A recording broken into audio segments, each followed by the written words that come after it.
कहानी है रामपुर गांव की, जहां के मर्द महिलाओं को हमेशा नीचा दिखाने की कोशिश में रहते। अरे अभी तक खाना नहीं आया क्या? मुझे एक और शादी करने की जरूरत है।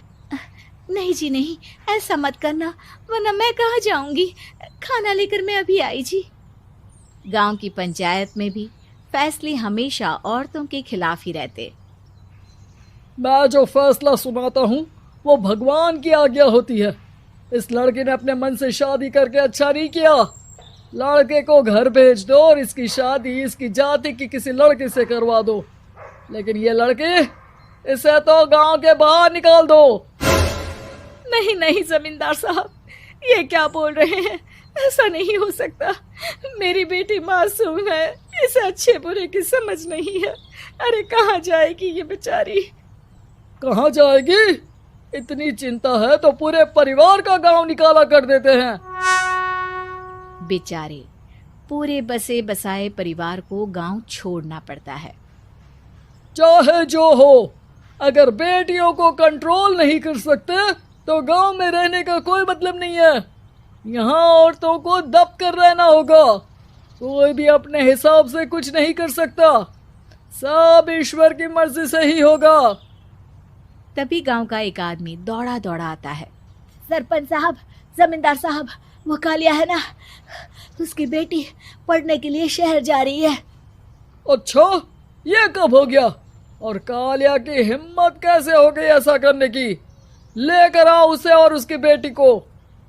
बस फिर क्या था, हाजिर हो जाते हैं कालिया और उसकी बेटी सरपंच के सामने। अरे कालिया, ये क्या सुनने में आ रहा है? बेटी को इंजीनियर बना रहा है तू? और ये बता, गांव में तो स्कूल नहीं है, फिर कहां से इतनी क्लास पास कर गई तेरी बेटी? राधा, जो कि कालिया की बेटी है, उसे लगता है कि सरपंच उसकी तारीफ कर रहे हैं। सरपंच जी, मैंने ऑनलाइन पढ़ाई की है, डिस्टेंस लर्निंग से। सभी में मैंने अच्छे नंबर पाए हैं, जिसे देखते हुए शहर की इंजीनियरिंग कॉलेज में मुझे स्कॉलरशिप मिली है। वाह जी वाह, क्या होती है ये? पहले तो ये बताओ, फिर आगे की बात करते हैं। पूरा गांव राधा की बात सुन रहा था और राधा बोलती जा रही थी। तो ऐसे मैं फ्री में एक अच्छी शिक्षा लेकर गांव में जो कुछ परेशानियां हैं, जैसे बिजली, पानी और इंटरनेट जैसी समस्याओं के लिए काम करूंगी। मैं गांव को शहर से जोड़ने के लिए पुल का निर्माण करवाने का प्रस्ताव रखूंगी। मुझे पूरी उम्मीद है कि जल्द ही हमारा गांव भी तरक्की की राह पर चल पड़ेगा। राधा की बात सुनकर सारे गांव वाले ताली बजाने लगते हैं। सरपंच को समझ नहीं आता कि वो क्या करे। चुप रह नादान लड़की, गांव के खिलाफ जाने के लिए तुझे गांव से बेदखल कर दिया जाएगा, वो भी पूरे परिवार के साथ। और हाँ, अगर ठीक से गांव में रहना चाहती है तो ये पढ़ाई लिखाई छोड़ दे। हम तेरे लिए गांव का कोई होनहार लड़का देखेंगे। तभी गांव का एक आदमी बोल पड़ता है। अरे नहीं नहीं सरपंच जी, राधा बिटिया जो बता रही है, अगर वैसा हो जाए तो हम लोगों को पैसा कमाने के लिए बाहर नहीं जाना पड़ेगा। हाँ जी, और ना ही कोसों दूर पानी के लिए भटकना पड़ेगा। हमारे बच्चे भी अच्छी पढ़ाई कर सकेंगे और आगे बढ़ेंगे, ना कि हमारी तरह खेती करते बैठेंगे। क्यों गांव वालों, राधा बिटिया का साथ देना चाहिए ना। सरपंच देखता है कि गांव राधा के साथ है तो वो चुप हो जाता है। वो घर आकर अपने सलाहकार से बात करता है, जो बहुत ही चालाक किस्म का इंसान होता है। अरे सरपंच साहब, आपको बहुत ही होशियारी से काम लेना पड़ेगा। एक बार गांव तरक्की कर गया, यहाँ के बालक पढ़ लिए तो कोई ना पूछेगा आपको। और फिर ये जो बेटा और बेटी है ना आपके, इनको भी आम लोगों की तरह ही जीवन जीना होगा। हाँ, लेकिन करे तो क्या करे? वो ना आप मुझ पर छोड़ दीजिए, बस मैं जैसा बोलूं करते जाइए। अगले रोज सुबह जब गांव वाले सोकर उठते हैं तो राधा के घर के बाहर और साथ ही वो लोग जिन्होंने राधा का सपोर्ट किया था, उनके घर के आगे लाल रंग से कल आऊंगी लिखा होता है। कल आऊंगी, यह क्या होता है? अरे यह तो खून से लिखा है, लगता है कोई भूत प्रेत या चुड़ैल का साया है। चलो सरपंच जी के पास चलते हैं। सभी सरपंच के पास जाकर उसे सारी बात बताते हैं।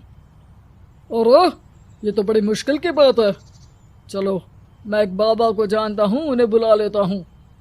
सरपंच बाबा को लेकर गांव के घर के बाहर जाता है। ओहो, तो ये वो चुड़ैल है जो उन लोगों को निशाना बनाते हैं जो गांव को बदलने का सपना देखते हैं।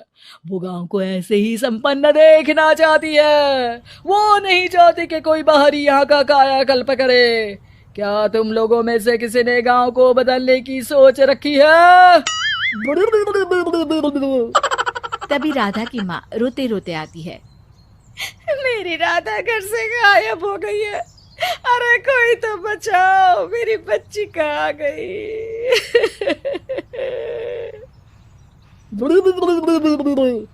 ले गई वो चुड़ैल, तेरी बच्ची को ले गई। अब वो उसे श्रापित करके छोड़ेगी, उस पर चुड़ैल का साया हो जाएगा। तभी बुरी सी हालत में राधा भी वहां आ जाती है। उसके बाल चुड़ैल की तरह फैले होते हैं और कपड़ों में खून लगा होता है। सभी राधा को देखकर डर जाते हैं। माँ, पता नहीं मुझे कौन उठा कर ले गया था। अरे दूर दूर हो जा चुड़ैल, अब हम लोग इस गांव में नहीं रुकेंगे। अरे कैसे बातें कर रहे हैं आप? कल तो आप मेरे भरोसे गांव का हुलिया बदलने, अपने बच्चों को पढ़ाने और तरक्की उन्नति की बात कर रहे थे, तो आज क्या हो गया आपको? ये फिर तुम लोगों को बहकाएगी। ये चुड़ैल गांव में आ चुकी है, ऐसे ही ये तुम्हारे घर के बच्चों को भी ले जाएगी। गांव वाले राधा को गांव से बाहर निकाल देते हैं। उसके माँ बाप रोते रहते हैं, लेकिन गांव वाले नहीं मानते। मैं भी अपनी बहन के साथ गांव के बाहर रहूंगा, लेकिन वो पढ़ाई नहीं छोड़ेगी। वहीं सरपंच के घर पर सलाहकार कहता है। देखा, सांप भी मर गया और लाठी भी नहीं टूटी। लेकिन अगले ही दिन सरपंच के घर के बाहर भी वही शब्द लिखे होते हैं। और फिर सरपंच की बीवी कहती है, हमारी बेटी को किसी ने अगवा कर लिया है। तभी राधा का भाई वहां आ जाता है। अरे गांव वालों, मैंने सरपंच जी की बेटी को देखा था। वो चुड़ैल उसे उठाकर ले जा रही थी। अरे क्या मजाक कर रहे हो? नहीं नहीं सरपंच जी, आप नहीं जानते। वो चुड़ैल अब आपकी बेटी में आ जाएगी, जैसे राधा के अंदर आ गई थी। तभी सरपंच की बेटी वैसी ही हालत में वहां आती है जैसे राधा आई थी। पापा, पता नहीं कैसे मैं गायब हो गई थी। चुड़ैल, इसके अंदर भी चुड़ैल का साया है, मारो इसे। अरे नहीं नहीं, इसे भी राधा के पास गांव के बाहर ही भेज दो। अरे चुप रहो, मेरी बेटी कहीं नहीं जाएगी और चुड़ैल वुड़ैल कुछ नहीं होता है। अरे कैसे बात कर रहे हो सरपंच जी? आप तो बोल रहे थे कि आपका फैसला भगवान का ज्ञान होता है, तो अपने पर बात आई तो अब आप ऐसे बोल रहे हैं। अरे ना ना ना, आपको अपनी बेटी को त्यागना ही होगा। अरे बुलाओ बाबा को।